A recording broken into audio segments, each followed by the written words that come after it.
Olá pessoal, vocês estão bem? Espero muito que sim. Bom, gente, como prometido, hoje é talvez o último, né? Porque eu acho que depois eu vou fazer um vídeo falando todos os erros, porque até agora eu só contei a história de Daniel. Mas o nascimento de Daniel e até a morte dele, sim, gente, Daniel faleceu, foi composto por vários erros. Então, eu acho que como esse vídeo ainda vai ficar muito longo, eu vou fazer ainda um quarto vídeo, que será o final realmente, contando todos os erros que sucederam da chegada de Daniel a esse mundo até a partida dele, tá certo? Então, deixa logo teu like, compartilha esse vídeo com outras pessoas. Gente, inúmeras pessoas passam por isso todos os dias. Infelizmente, todos os dias acontecem muitos erros médicos. Então, é importante você compartilhar esse vídeo, porque vai dar esperança a outras pessoas e elas vão entender algumas coisas e elas vão se sentir de uma certa forma amadas, porque elas vão ver que não são elas apenas que passam por isso. Às vezes a gente se questiona bastante. Eu me questionei tantas vezes por que aquilo estava acontecendo comigo e eu não estava naquele barco sozinha. Existem inúmeras pessoas que passam por isso todos os dias, tá certo? Então deixa teu like, compartilha esse vídeo, se inscreve no canal se você ainda não é inscrito, porque eu vou estar abordando vários temas parecidos com esse, sempre temas de atualidades. A princípio eu fiz esse vídeo para falar sobre estética, mas como eu já disse, eu acho importante trazer esses temas, porque as pessoas fogem dos holofotes e elas vivem uma vida real, uma vida em que muitas coisas boas e muitas coisas ruins acontecem diariamente. Então, é importante estar trazendo esses conteúdos também, tá certo? Então, vamos lá para a parte final deste vídeo. E como eu já tinha dito, né? Minha mãe tinha ido para Picuí com o Daniel e eu estava em casa, não dormi, na verdade eu passei a noite. E no outro dia cedo eu ia para Campina, meu marido vinha de João Pessoa e nós íamos para uma consulta com o psicólogo na ACD, porque além do paciente ser tratado, também é tratada a família do paciente para saber como lidar com essas crianças especiais. Então, nós fomos e já de manhã para Campina e minha mãe ligou e disse que Daniel ia ser transferido para Campina Grande para o trauma. Estavam tentando conseguir uma vaga para ele lá e se não conseguissem iam transferir ele para Recife. E até aí tudo bem, né? Quer dizer, na verdade não estava nada bem, mas ok. Eu fui para a CD com meu marido, ele veio de uma pessoa, a gente foi para a CD e quando a gente tava lá na consulta e de repente a gente falou com a psicóloga que ele tava vindo para. Aí ela disse, não, então eu vou liberar vocês, não vou fazer nada demorado e vocês vão estar liberados para ir, para vocês ficarem com ele. A gente, beleza. E aí a gente foi para casa, porque até então a gente não sabia ainda se realmente ele ia vir para Campina ou se ele ia para Recife. E eu fui para casa de minha tia esperar minha mãe dar uma resposta. Por volta de 3 horas da tarde, né, Daniel chegou em Campina Grande, no trauma, e eu fui com meu marido e a gente foi para ficar com ele lá. E quando chegou lá, a gente tinha uma amiga nossa que trabalhava lá e ela permitiu que eu entrasse, né, porque minha mãe já estava lá e ela permitiu que eu e meu marido entrasse só pra gente trocar, só pra me falar com minha mãe, saber o que realmente tinha acontecido, mas tinha que ser algo rápido porque não podia ficar as 3 pessoas na UTI. Então, minha mãe me contou tudo, as coisas, e ela e meu marido saíram e eu fiquei com o Daniel. Ela perguntou se eu queria ficar e eu disse que queria ficar, né? Porque a responsabilidade, na verdade, era minha. Vó é mãe 2 vezes, ela geralmente diz isso, mas a responsabilidade era minha. Então, eu queria estar nesse momento com ele. Até porque, até então, ia ser mais uma internação só e eu acabei pensando, não, vai passar uns dias aqui, mas depois vai terminar tudo bem e nós vamos voltar para casa. E até, beleza. E aí, quando passou um tempo que eu já estava no trauma com ele começou a ter uma piora. E a médica correu, né, a pediatra correu e a equipe toda e A pediatra depois me tratou mal, ela falou comigo, ah mãe, na hora da emergência você tem que sair, não sei o que, e eu, beleza, né, sair, porque a gente fica tão debilitado com essas situações que a gente não tem nem jeito de responder a pessoas. Quer dizer, existe gente que reage de muitas maneiras. Geralmente, eu fico mais quieta e eu ficava mais quieta, mais calada.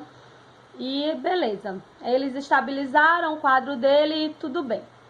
Quando passou um tempo, esses dias eu até chorei bastante lembrando disso, porque eu nem lembrava, mas como eu estava gravando esses vídeos, eu me lembrei desse acontecimento.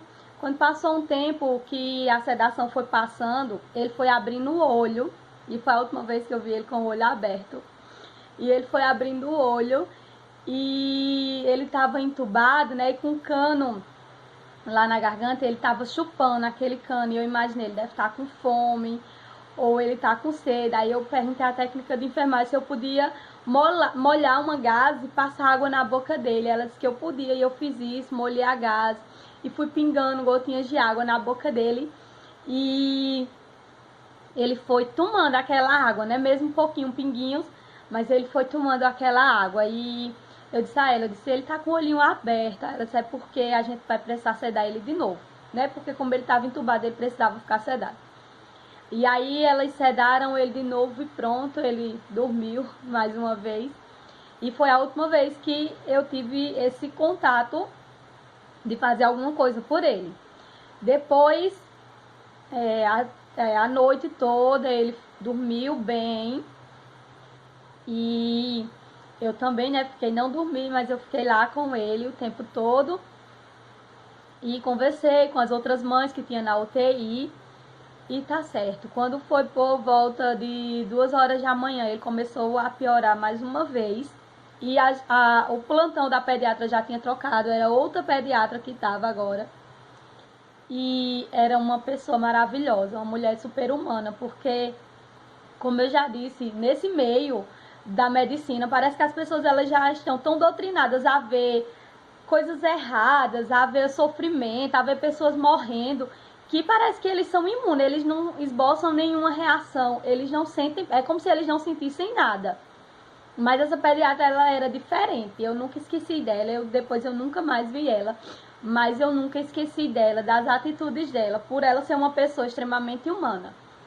E ele começou a piorar, né, e as enfermeiras, as técnicas de enfermagem começaram a ir todas lá e fazendo tudo, todo o procedimento. E uma chegou pra mim e fez, ô mãe, senta ali na sala de televisão, lá na UTI tem um espacinho, né, pra você ficar lá assistindo. Sente ali, fique ali um pedacinho. E essa pediatra, ela chegou e disse, não, ela é a mãe e ela precisa ver tudo o que está acontecendo. Aí, tudo bem, eles passaram a noite de 2 horas da manhã até umas 6h30, 5 e pouco da manhã. Eles fizeram de tudo. Realmente, eu digo que eles fizeram de tudo, porque eu estava vendo tudo que eles estavam fazendo. Aí ela pediu transfusão de sangue para ele, porque ele teve uma infecção lá e ele precisava de uma transfusão, e ela pediu essa transfusão e não teve jeito, né? 5 horas da manhã eu vi que realmente eu senti que era o fim, eu não sei, mas eu senti isso e eu liguei pra minha mãe e eu disse, mãe, Daniel tá morrendo. Aí ela me perguntou, você quer que eu vá pra ficar com você, mesmo sem poder entrar?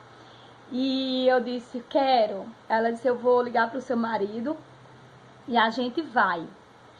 E eu, beleza. E assim, tudo bem, né? Minha mãe tava pra vir pra Campina e eu estava lá. E antes de ligar pra minha mãe, ou até mesmo antes dele piorar às 2 horas da manhã, eu quero deixar claro para vocês a importância que tem a oração. A oração, ela pode muitas coisas, tanto positivas como, vamos se dizer, negativas, se você não souber o que você está pedindo, né? No tempo de Daniel, minha mãe ela já era evangélica e eu não era. Sim, gente, eu sou evangélica.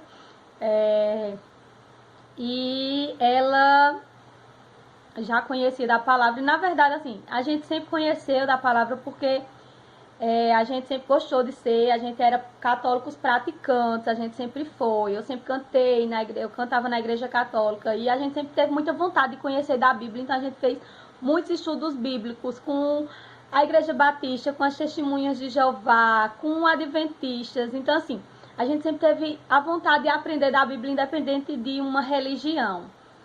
Então, chegou um momento na noite que eu fiquei olhando para Daniel todo entubado. Ele já não estava mais nada parecido com o que realmente ele nasceu, com o que ele era, com o meu filho. Porque pela quantidade de ar, né, que entra dentro por causa da tubação, ele ficou totalmente inchado, bem diferente do que da criança linda que ele era. E eu olhei para ele, eu peguei na mão dele lá na UTI e eu fiz essa oração, sabe? Porque eu aprendi que para orar você não precisa dizer palavras bonitas ou palavras que as pessoas não entendem, mas que o Senhor, Ele ouve a oração do seu coração, se o seu coração estiver quebrantado diante dele. E eu peguei na mão do meu filho e eu disse assim, eu disse, Senhor, eu não quero mais ver o meu filho passando por isso, sabe, gente? Nesse momento ele já estava todo furado por conta do inchaço, e eles precisam fazer bastantes exames, ele não tinha mais, não achava mais as veias. E eles tentaram, furaram em vários cantos. E eu fiquei olhando, tava parecendo uma peneirinha. Eu disse, Senhor, não quero mais ver o meu filho passando por isso. Eu não quero ver mais o meu filho desse jeito. Se for para o meu filho ter uma vida longa, para viver nessa agonia, eu prefiro que ele vá morar com o Senhor. E nesse mesmo instante, eu acredito, eu não sei a hora específica, mas a minha mãe fez uma oração parecida, né? Então, o Senhor, Ele ouviu nossas orações, né? Daniel foi morar com ele, de verdade. Mas eu creio muito, sabe, hoje já tendo algum tempo de evangélica e tal, e eu creio muito que se nós tivéssemos feito uma oração diferente, as coisas poderiam ter sido diferentes.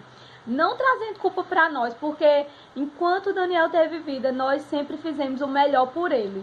Mas para vocês entenderem o quanto a intenção do nosso coração, se estiver alinhado com a vontade do Senhor, as coisas podem ser diferentes, sabe? Então, quando foi por volta de umas 6h30, eu acho, provavelmente, a pediatra me chamou e ela olhou pra mim e ela disse assim, mãe, olha, me dê um abraço. Me abraçou. E todas as técnicas de enfermagem estavam lá dentro do quarto com ele, né?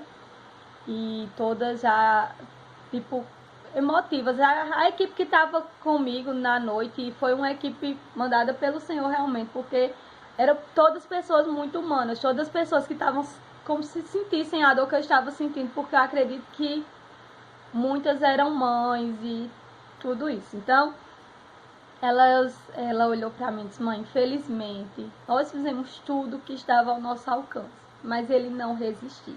Né? Só balancei a cabeça que sim, e ela me abraçou e pronto. E eu liguei para minha mãe ainda não tinha chegado.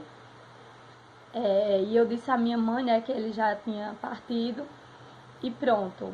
E assim, né, acabou essa história da vida e morte de Daniel. Então, eu vou finalizar o vídeo por aqui, porque eu vou fazer o próximo vídeo, sim, falando, porque, como eu disse, até agora eu só contei o que aconteceu durante o parto e até o dia que ele faleceu, né? Mas tudo que envolveu toda a vida de Daniel foi um erro. Foram vários erros, então eu vou contar essa parte no próximo vídeo que eu vou liberar essa semana também. Acredito que quinta ou sexta-feira eu vou liberar esse vídeo para vocês. E esse próximo vídeo, ele é muito importante, porque aqui eu vou contar todos os erros e vai servir para você ficar alerta e você não passar por isso, tá certo? Então, muito obrigada por vocês terem assistido, né? É um pouco emotivo esse vídeo, mas eu quero que vocês saibam que nesse momento, assim, diante de tudo que eu já tinha passado, mas eu estava tão forte, foi muito desesperador depois, toda a questão de pegar o corpo, de levar, de enterrar, né? Era o meu filho, eu amava aquela criança, mas surgiu uma força, algo que veio sobre mim, que realmente era algo de Deus mesmo, e eu tive sempre o apoio de várias pessoas da igreja. Como eu disse, minha mãe já era evangélica no tempo, e as pessoas da igreja sempre se fizeram muito presente em toda a trajetória de Daniel, e todos foram falar conosco, tudo, e foi um dia terrível, né, assim, né, foi um dia muito ruim, mas tudo isso, gente, hoje já está superado. Não superado, eu jamais vou esquecer Daniel, eu jamais vou esquecer toda essa história, tudo que aconteceu, até porque eu tento muito ajudar as pessoas quando eu sei de alguma coisa. Mas quando você perde um ente querido, quando você perde alguém de sua família, principalmente o filho, essa ferida ela jamais vai ser fechada totalmente. Mas você cria força, você cria resistência e você aprende como lidar com a saudade e com essa dor, tá certo? Então, muito obrigado mais uma vez. Espero muito que vocês tenham gostado, apesar de não ter tido um final feliz essa história, pelo menos não para mim, mas hoje eu creio que o meu filho ele está com o Senhor. E eu sei que aonde ele está é um lugar muito melhor do que se ele estivesse aqui, vivendo na condição que ele vivia. Tá bom? Então, um beijo para todos vocês, que o Senhor abençoe a vida de cada um de vocês cada dia mais, e até o próximo.